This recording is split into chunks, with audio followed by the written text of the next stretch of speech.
वक्रतुंडं महाकाय सूर्यकोटिसम्प्रभ निर्विघ्नं कुरु मे देव सर्वकार्येषु सर्वदा। मंगलम भगवान विष्णु मंगलम गरुड़ध्वज मंगलम पुंडरीकाक्ष मंगलाय तनो हरि। अच्युतं केशवं राम नारायणं कृष्ण दामोदरं वासुदेवं हरि श्रीधरं माधवं गोपिका वल्लभं जानकी नायकं रामचंद्रम। देखिए शिवपुराण से जुड़ी कथा, शिवपुराण की ही कथा हम कहते हैं। इसको आप लोग सुनिए। देखिए सावन महीना चल रहा है और शिवपुराण से शंकर जी वैसे बहुत खुश होते हैं। तो जो कहते हैं जो मेरे महीना में शिवपुराण की कथा सुनता है, सत्संग करता है, भले वही बार बार सुनना क्यों न पड़े, क्योंकि किताब में सब बार बार लिखा तो नहीं ना मिलेगा, वही चीज़ मिलेगा। इसीलिए आप लोग को हम कहानी टाइप में बताते हैं कि आप लोग को हर समझ में आ जाए। कोई कथा ऐसा नहीं है कि जिसका उसका उदाहरण कहानी टाइप से न बताते हों। और उसमें तो बहुत कुछ संस्कृत में, हिंदी में सब लिखा है, लेकिन इस तरह पढ़ने से कोई ज्ञान नहीं होता है। जब उसको समझिए तब कोई ज्ञान होता है। तो इसलिए आप लोग से कहते हैं कि उसको खाली सुनिए, मनन करिए। शिव पुराण का महत्व तो कितना बड़ा है। अब देखिए कि बाबा विश्वनाथ 12 ज्योतिर्लिंग में प्रकट हुए हैं और सबको पता है कि जब जहाँ जहाँ जो तपस्या किए हैं उसी रूप में भगवान किस रूप में कैसे कैसे प्रकट हुए। चाहे केदार जी को देखिए, चाहे विश्वनाथ जी को, चाहे बैजनाथ को, सब 12 ज्योतिर्लिंग उसी तरह में प्रकट हुई है। 12 ज्योतिर्लिंग का कम तो महत्व है नहीं, बहुत ज़्यादा महत्व है। अब उसी पर बाबा विश्वनाथ ने पार्वती माता बैठ के कैलाश पर देख रहे थे। तो पहले तो इतना अच्छा यात्रा नहीं था, अब तो गाड़ी मोटर हो गया है। पहले लोग कहते थे कि जे जाए बद्री ऊ न हो रुद्री, उद्री हो तो ऊ न कभी दलिद्री। मतलब क्यों कहते थे कि एक एक साल लग जाता था यात्रा करने में, पैदल खाड़ी पहाड़ के ऊपर, कि जो जाता है वो कभी उलट के वापस नहीं आता, इसलिए वो न हो उद्री। इसलिए लोग ऐसा नियम बनाते थे, क्योंकि अगर एक बार जो कोई बद्रीनाथ चला जाता समझ जाओ उसका भाग्य होता था। तो अब पहले के लोग ऐसे जाते थे। तो एक ब्राह्मण था, जाते जाते जाते जाते केदार जी गया दर्शन करने। बाबा बाबा केदारनाथ केदारनाथ में दर्शन 6 महीना उसको लग गया। और जिस दिन वो पहुंचा केदार जी, उसी दिन वैसे मंदिर का फाटक बंद होने वाला था। और पंडित पुजारी से कहा, पंडित जी हम बहुत दूर से चल के आए, 6 महीना लग गया, थोड़ा सा मंदिर खोल दीजिए, पट खोल दीजिए, हम मंदिर का दर्शन करना चाहते हैं। लेकिन वह पुजारी कहे नहीं, यहाँ का रूल है, नियम है, यहाँ बस ज्योति जला के मंदिर जब बंद हो जाती है तो 6 महीना बाद मंदिर खुलता है। और अक्षय तृतीया के दिन, बैसाख में अक्षय तृतीया के दिन मंदिर खुलता है और कार्तिक के अच्छे नवमी के दिन मंदिर बंद होता है। देखिए भगवान का लीला नहीं, चमत्कार नहीं। तो अभी ज्योति जलाइए 24 घंटा में बुझने लगता है। वहाँ क्या है कि जब मंदिर बंद करते हैं तो एक इतना बड़ा पात्र रहता है, उसमें घी भर के उसमें ज्योति जला देते हैं। 6 महीना तो कुछ ज्योति जलता है। बताइए भगवान का लीला नहीं है तो क्या है। अब वो क्या किया कि माथा पटक के वही डेहड़ी पर रो रहा था। बाबा विश्वनाथ से, माता पार्वती से बर्दाश्त नहीं हुए। प्रभु आप क्या कर रहे हैं, आपका भक्त है, वो गया दर्शन करने केदारनाथ का, प्रभु कुछ करिए। उसी में बेचारा थका माना माथा पटक के लेटा है। भगवान अपना रूप बदल के बाघम्बर पहन के, जटा जूट ले के, रुद्राक्ष माला पहन के आ गए। कहे क्या हुआ, क्या हुआ, तुम यहाँ क्यों आए हो बाबा। कहे हम आए हैं 6 महीना, अपना कुछ किस्सा बता दे। 6 महीना से हम आए हैं चलते चलते, आज हम यहाँ पहुँचे हैं, मंदिर बंद हो गया, हमको दर्शन नहीं मिला।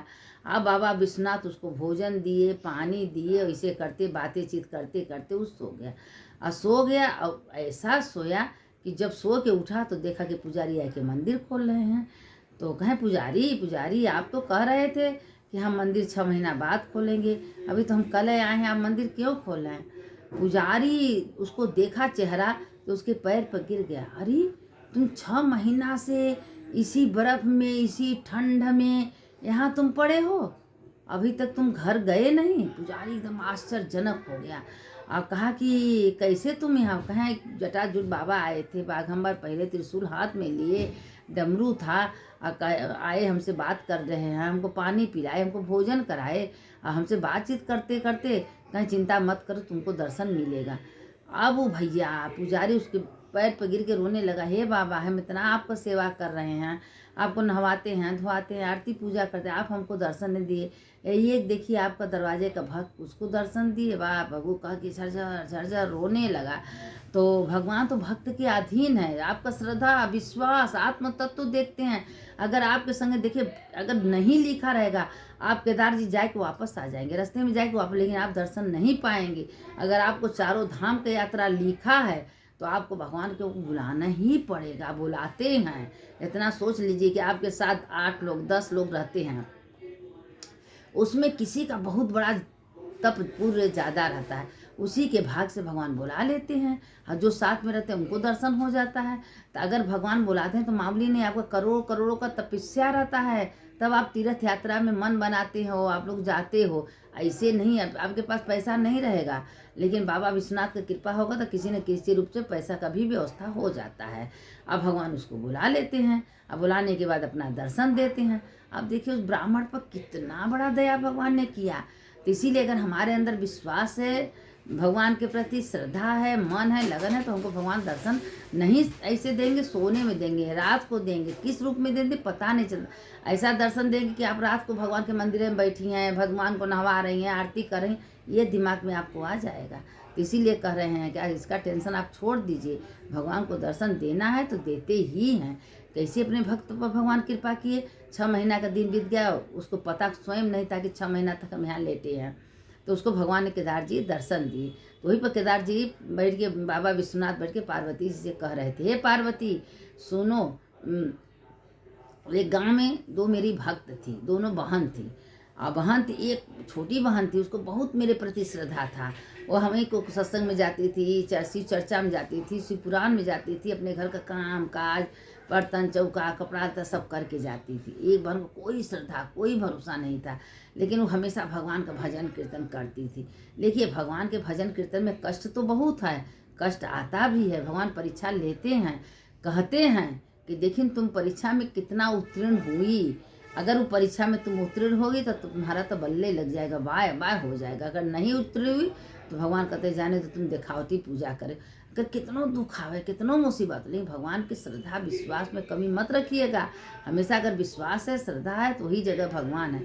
अब देखिए छोटी बहन को इतना विश्वास भगवान के प्रति था कि हर जगह जाती थी, कर दे, इतना मुसीबत उसके ऊपर आया, दुख आया, मैके में माँ बाप बहन का प्यार नहीं, ससुराल गई, सास ससुर पति का प्यार मिलने लगा तो पति चल बसा, पेटे में बच्चा था, सास ससुर घर से निकालने लगे। अब भोलेनाथ से हमेशा प्रार्थना करती, हे भोलेनाथ, हे भोलेनाथ, हम कौन ऐसा पाप किए हैं कि हमको सारे दुख दे रहे हैं, क्या पूजा में कोई कमी हो गई है, क्या हम आपके कथा में कोई कमी कर दिए। लेकिन नहीं, भगवान अपने भक्त को कभी छोड़ते ही नहीं हैं। उसके बाद उसका बेटा हुआ, बेटा पढ़ लिख के जब बड़ा हुआ तो एक बहुत बढ़िया मकान लिया, अपने माँ को लेके वहाँ बैठाया, माँ उसकी सेवा करने का, जो मेरी माँ कहेंगी वही हम करेंगे। और वो जो बूढ़ा थी उसको जब घर से निकला, उसको 2 बेटे थे, और जो बड़े बेटे थे उसको चाहे नहीं, रखे नहीं, छोटी बहू बहुत सेवा करती थी। अंत में क्या हुआ कि अब जिसके साथ बताइए भोलेनाथ रहेंगे उसकी क्या कोई कमी होगा, भोलेनाथ कोई कमी देंगे, सब उसी में दे देंगे। एक जगह छीनते हैं तो कहीं ना कहीं से देते हैं। यह मत सोचिए कि अगर किसी का पति नहीं तो बेटा लायक निकल जाता है, बेटा नहीं तो परिवार लायक, कोई ना कोई लायक नहीं, क्योंकि भगवान एक दिमाग से बातें सोचिए, जरा विचार करिए आप लोग, अब मन से विचार करिए कि ये बताइए कि लोग मैं मान के रखे हैं, मेरा घर, मेरा बेटा, मेरा बेटी, मेरा पति, मेरा घर, ये बताइए कि कहाँ का मैं। आज ये बताइए कि हम लोग को दुनिया में लाने वाला कौन है। जब हम लोग पेट में आए तो ये तो ऐसे माए कला दुनिया में संसार में कोई दूध निकाल के दिखा दे तो जाने, लेकिन बताइए जब पेट में बच्चा आते हैं तो उसका आहार का व्यवस्था कौन करता है, उसका खाने का व्यवस्था कौन करता है। भगवान उसके पहले से व्यवस्था कर देते हैं। जा रहे हो तुम दुनिया में ना, पहले जाते तुमको आहार चाहिए, भोजन चाहिए, तो दूध की व्यवस्था कर देते हैं कि लो माँ के जरिए तुमको दूध मिलेगा, और उस बच्चे को कपड़ा लत्ता उसके कर्मानुसार मिलते जाता है।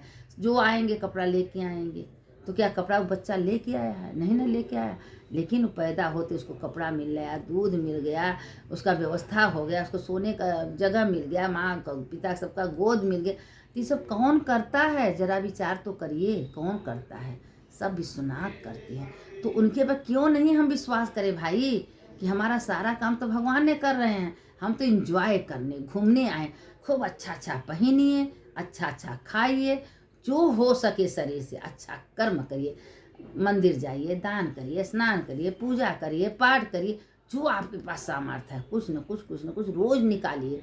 आप चिड़िया को दाना दे रही हैं, चिड़िया को पानी दे रही हैं, गौ माता को रोटी दे रही हैं, आपके घर में कोई काम वाली नौकर चाकर आ गए उसको 2 रोटी खिला दे रही, तो यही तो पुण्य है। पुण्य कहीं से और कहाँ से पुण्य आता है? कहीं से पुण्य कोई खोज के नहीं लाता, यही पुण्य है। आप ये मत सोचिए हम कोई ब्राह्मण को भोजन नहीं कराए, कोई भंडारा नहीं, कि कुछ नहीं। आप किसी को तो खिला दिए, आपके घर का अन्न तो गया, आपके घर का अन्न इतना चावल चाटे चिड़िया के खा लिया, आपको भंडारा हो गया। आपके घर में कोई काम कर रहा है उसको 2 रोटी दे दी, भंडारा हो गया। यही तो है, हम नहीं समझते। लेकिन छोटे छोटे बहुत पुण्य बढ़ता है तो बहुत पाप भी हो जाता है। तो बस भगवान कहे, भगवान हम करने वाले कुछ नहीं है, जो मेरे हाथ से अच्छा बुरा कर्म कराते हो आप कराते हो, और आप ही की निधि हम उठते हैं बैठते हैं, जो आप कराते हो सब अच्छा है, सब अच्छा है, सब अच्छा। बस काम करते रहिए, भगवान का मनन चिंतन करते रहिए। अब वो देखिए उसकी छोटी जो बहन बेटी थी, अब वो भगवान के भजन में लीन थी, इतना दुख भगवान दिए लेकिन सारे सुख का भंडार भर दिए। उसके घर में उसका लड़का अच्छे खासे नौकरी करने लगा, माँ बाप को मानने लगा, उसके पास परिवार हो गए, सब कुछ हो गया। और जो बड़ी बेटी थी कभी जिंदगी में भगवान का नाम नहीं लेती थी, कभी पूजा, उसको हमेशा डांटती थी, क्या देखा तो ओम नमः शिवाय, ओम नमः शिवाय, हर हर महादेव बोलती हो। लेकिन देखिए बहुत सुख उठाई, अंतिम उसका बहुत बुरा हुआ, दुखों का पहाड़ टूट गया, सब कुछ नष्ट भ्रष्ट हो गया। तो देखिए आज भगवान का आप भजन कर रहे हैं तो भगवान आपको गिरने नहीं देंगे। हाँ, परीक्षा जरूर लेंगे, थोड़ा दुख आएगा, लेकिन वो दुख डर जाएगा, ऐसी बात नहीं है कि दुख डरेगा नहीं, फिर सुख आएगा। लेकिन भगवान पर श्रद्धा विश्वास मत छोड़िए, विश्वास के साथ, हे भगवान आपने करा दिए, आपका करोड़ों करोड़ों बार आज का दिन दिखाए, आज सवेरा हुआ, आज हमको खाना पीना दिए, हे भगवान तो आपका करोड़ों करोड़ बात है। रोज कहिए, एक दिन आपको भगवान को आपको सुनना ही पड़ता है। भगवान कहते, पार्वती माता खुद प्रेरणा देती है, हे भोलेनाथ आप तो कुछ समझते नहीं हो, आपका भक्त है, उसको क्या जरूरत है क्या नहीं, सब भोलेनाथ पूरा करते हैं। बस विश्वास रखिए और देखिए सब पूरा। सुनने वाले की जय, सुनाने वाले की जय। जो कथा सुनता है उसका भी जय होता है, जो सुनाता है उसका भी जय होता है। इसीलिए कहते हैं कथा का बहुत बड़ा महत्व। बिन सत्संग विवेक न होई, राम कृपा बिन सुन, एक घड़ी आधे में पुनिया। बिना सत्संग का विवेक नहीं होता। और संध्या सवेरे 12 ज्योतिर्लिंग का नाम जरूर लीजिए, इससे आपको 7 जन्म का पाप तत्काल नष्ट होता है। अरे क्या सही है क्या गलत है, क्या पूर्ण है क्या, हम लोग को क्या पता है? लेकिन हम लोग जानते हैं हम अच्छे करें, हम हो सा उसमें क्या गलतियाँ निकल। तो भगवान को सौंप दिए है, भगवान हम न करने वाले हैं न कराने वाले, आप करते हो कराते हो, सही हो तो स्वीकार करिएगा, गलत हो तो स्वीकार करिएगा। हम आपके बच्चा हैं, आपकी बेटी हैं, तो भगवान कहेंगे जब हमको सौंप दिए तो हमको तो स्वीकार करना पड़ेगा। तो इसलिए भगवान को सौंप दीजिए। सुनने वाले की जय, सुनाने वाले की जय। शंकर शंकर हर हर शंकर, शंकर शंकर जय जय शंकर। मंगल भवन या मंगलहारी, उमा जपत ही त्रिपुरारी। हर हर महादेव शंभो काशी विश्वनाथ, गंगे माता पार्वती संग। हर हर महादेव, घर घर महा